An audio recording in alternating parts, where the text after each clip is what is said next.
Hello everyone, welcome to Team Adipoli. We are participating in the theme Enhance Traveler Experience. We are introducing Virtual Queue Management System. Let's get into the problem statement. If you have traveled in flight, you would have stood in a very long queue at the security check in the airport, at least once. You would have noticed other passengers crossing the line and breaking the queue. Think about a scenario. You are too late for boarding, but there is no way to get priority in the queue unless you convince everyone who stands in front. How can a traveler do the last minute shopping if he is new to the airport? If he stands in the long queue, waiting for a long time, there is no way to engage the traveler. We are going to tackle all these problems using virtual queue management system in a systematic way. To begin with, we have to install a Raspberry kit at the security gate. This kit will have Bluetooth, GSM module, LCD and the ultrasonic sensors. Using Bluetooth module, Raspberry transmits a website link, a URL, using Eddystone protocol.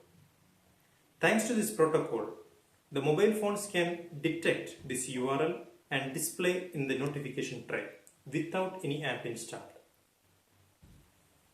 On tap of this link, the user will be taken to the Virtual Queue Management System website.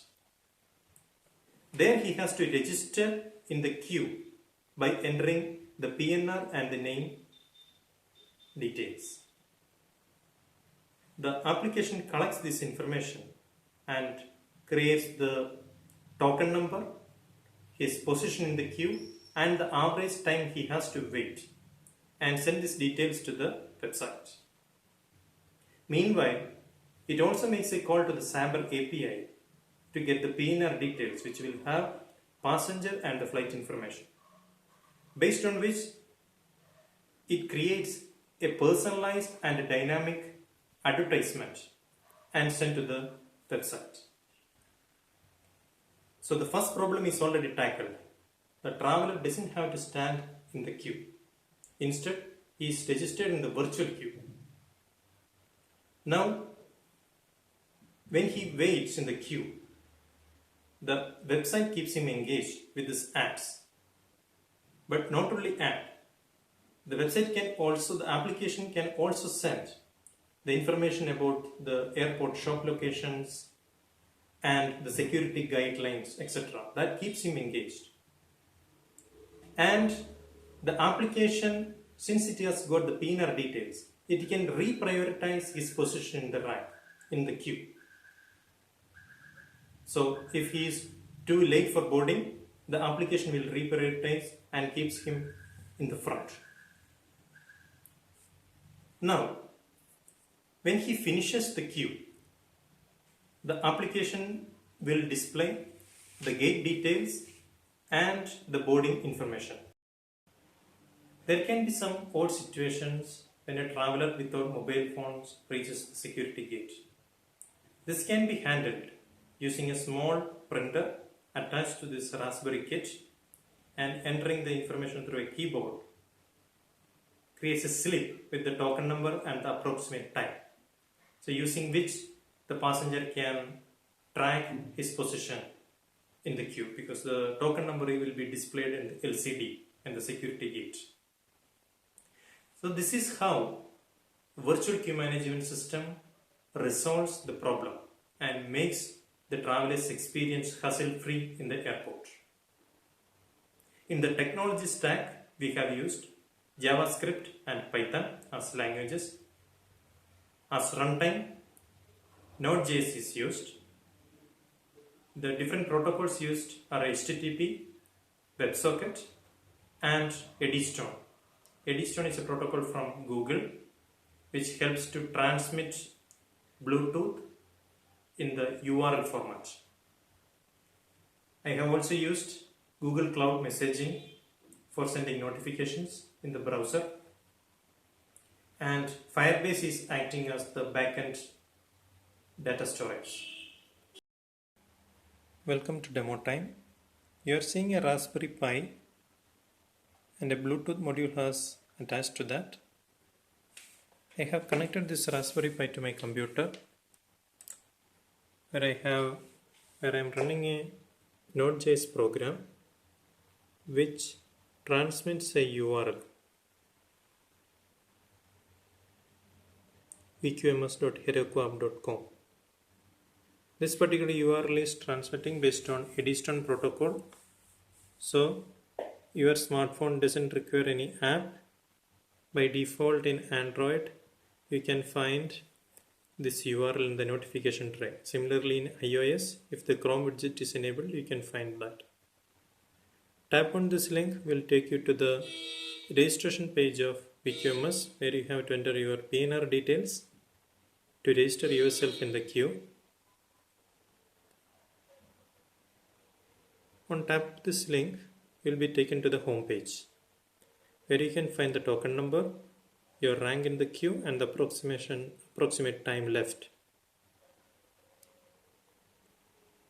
Now let's simulate when a user completes a security check. So there will be ultrasonic sensors installed at the exit point. So when a user leaves the security check, that will be triggered and this particular API will be associated with that. Not this pass API. So when a user completes the security check, you can see that the rank of this user is reduced. That means he is closer to the gate. So similarly, if you do that again, the rank gets updated. So I have used WebSocket protocol here, that's why you are seeing instant changes. At the bottom of the page you can find some advertisements which are personalized because I have the PNR details of this passenger.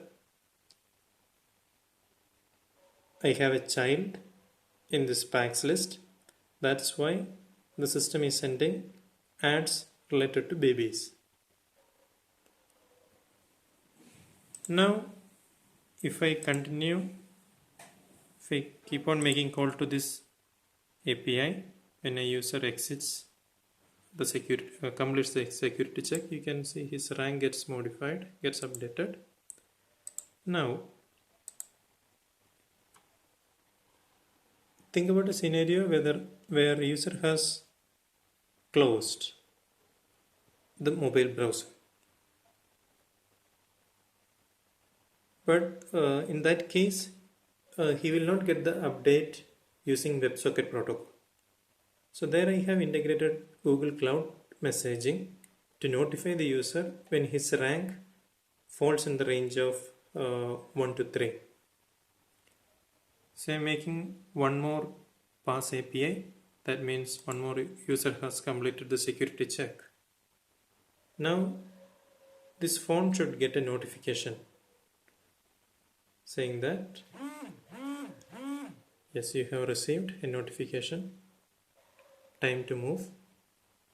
On top of the notification, you will be taken to the VQMS page. It will be taken you to the home page itself. You can find your rank is 2 now. It's time to move. I'm making 2 more API calls. That means your rank is 1. So this particular token number 306 will be displayed at the LCD, which is connected to the Raspberry Pi at the security gate. So one more pass API call means you have finished the security check.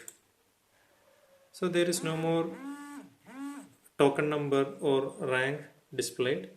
Instead, your flight information along with the gate and boarding information will be displayed in the home page. But promotions are still applicable. Well, that's all about the demonstration. Thanks for watching.